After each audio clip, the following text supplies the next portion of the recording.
Now, nothing came of this, and nothing will ever come of it because the Anthrax investigation is shut down. That's it. Ivins killed himself, and it's over with. All this evidence, all this mystery is going to hang out there, probably maybe for all time, and we'll never know. Yeah. Well, I think they kind of like it that way too. Yeah, I don't know, man. It's hard to chalk that up to incompetence. I think I read a quote of that guy Foster saying, "Yeah, they zero filed the thing. They didn't seem to be interested in this." And I'm thinking, look, if you're an actual cop, not a FBI, politician, supervisor, but you're an actual federal cop, and you're onto this clue, you didn't have any interest in it, you zero filed it, somebody was instructed to cover that up. Come on, we can safely speculate that much, can't we? Yeah, well, it's certainly wouldn't be beyond the pale at FBI, yeah. I mean, that is incredible. I mean, just to rehearse that a little bit, to be perfectly clear, somebody sends some anthrax in the mail. The FBI gets a letter saying, hey, this guy did it, who the FBI immediately concludes didn't do it. But they get that letter before anybody even knows there's been an anthrax attack. Then you have a handwriting expert who's the guy who figured out that the anonymously published book, Primary Colors, was actually written by Joe Klein from Time Magazine. He looks at the anthrax letters. He looks at this letter implicating the innocent man Assad, and he reviews writings of other people at Fort Detrick and makes a link between the writings, separate writings of someone at Fort Detrick, and the letter implicating Assad and the anthrax letters themselves, and the FBI pays no mind to this whatsoever and decides to look the other way. Do I understand that right?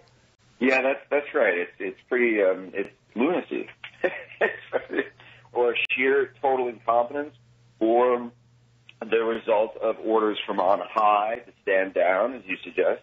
I mean, again, it's one of these mysteries that is going to continue to feed into conspiracy theory and speculation, and it's an awful thing in American life because so much of our public life now is veiled in secrecy. So much of the operations of our government disappears into the black hole of covert operations or of the need to know basis, and that's not. I mean, that is alone odious to democracy. It stinks to high heaven.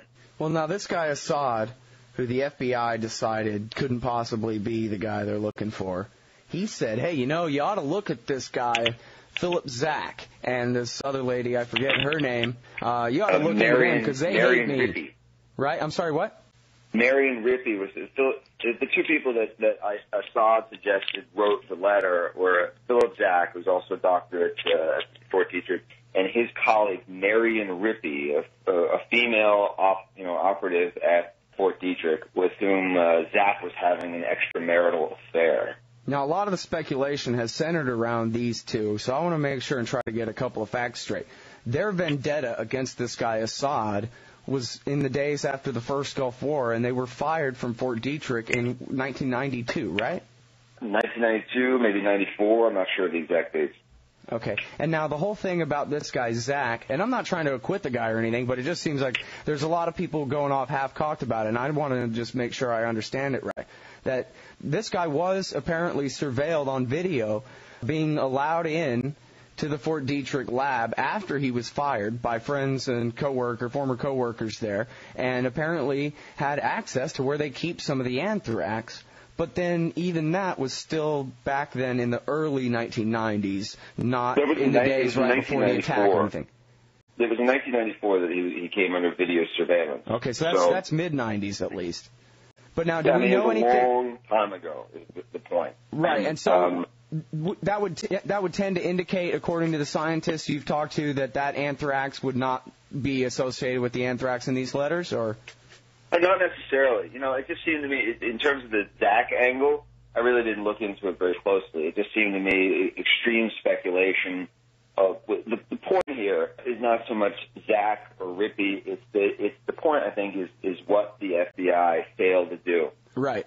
And what the FBI has done with the tangible, solid evidence that would have formed the ground of a real investigation. So speculation and a lot of writers out there who have attacked Zach for various reasons and implicated him. But I don't think, I don't think we need to go that far. I think the real problem lies with our government investigators, with the failure over and over and over to probe where the facts lead. Mm-hmm. And we didn't in this case. Yeah. Well, and I think that's right. That should be the focus. Is that these people have a monopoly on these kind of investigations. It's their job and nobody else's, and yet they won't do it. And this case reminds me a lot of conversations I had with the FBI crime lab whistleblower Frederick Whitehurst years ago. He told me that the idea that an FBI agent, the average street cop type or whatever, doing his job, the average special agent out there, the idea that he could go to his boss and say, hey, boss, I stumbled onto this stuff. I got these clues. I think I can build a case against these people. Here's what I need, and this is what I'll do. And for that boss to say, oh, good work, Jenkins, you get to work, it would be a miracle. That in no case ever does an FBI supervisor do the right thing on anything, was basically Fred Whitehurst's point of view. He said they walked in at graduation day and said, who wants to be a supervisor? And the people who really wanted to be cops kept their hands down, and the people who wanted to be politicians raised theirs and became the bosses, and that the whole place is just one big cluster F, that they couldn't possibly get anything done, even if they were trying, these guys. They can't even email each other right. Yeah.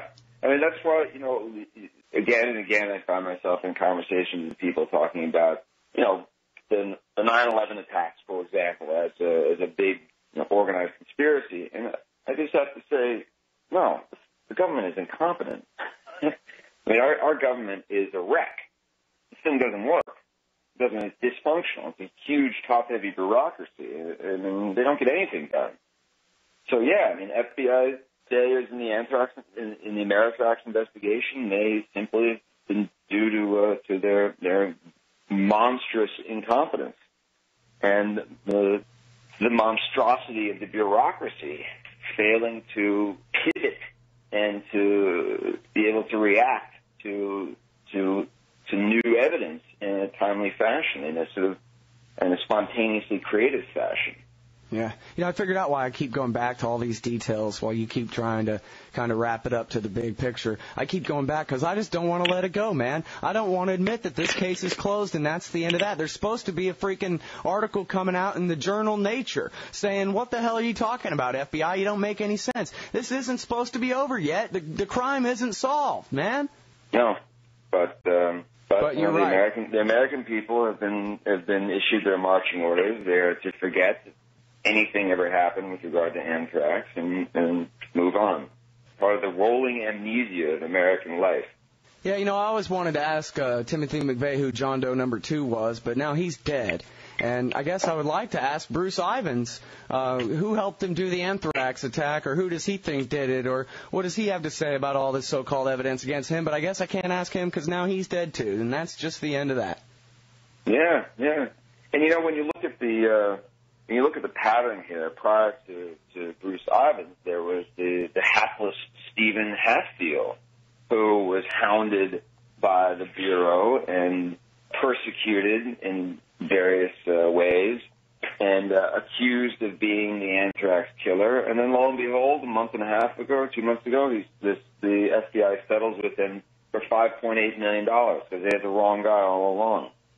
But they tortured Mr. Hatfield over the years in trying to get people around him to turn evidence against him, just as they did with Ivins. Hatfield stood up to the pressure and told the FBI to go to hell. Ivins killed himself. At least that's what we're told. And there's a lot of suggestion out there that this guy was a wreck because of what the FBI was doing. Right, that the pressure. He would sit at it. One person told the Associated Press he would sit at his desk and weep. Right, and this is, again, for people tuning in late, this guy, they had offered to buy his son a sports car and give him millions of dollars. They'd shown his daughter, while she was in the hospital, I think, on some unrelated thing, came and showed her pictures of people dying of anthrax and said it was all her father's fault and all this stuff. And that broke this guy. He didn't have a Stephen Hatfield kind of fortitude about him. And he couldn't stand up to the pressure. Yeah, and breaking him effectively solved the case. Getting him to kill himself was the best thing the FBI has done in this case.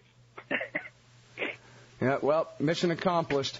Thanks very much for your time and insight today on the show. Everybody, that's Christopher Ketcham, freelance reporter and writer for many venues, antiwar.com, Harper's, GQ, The Nation, Salon, Mother Jones, Men's Journal, Good Magazine, Radar, National Geographic, and The American Conservative. He's got one there now at amconmag.com, the Anthrax Files. Thanks again very much for your time today, Chris. All right. Thanks a lot, Scott. Bye.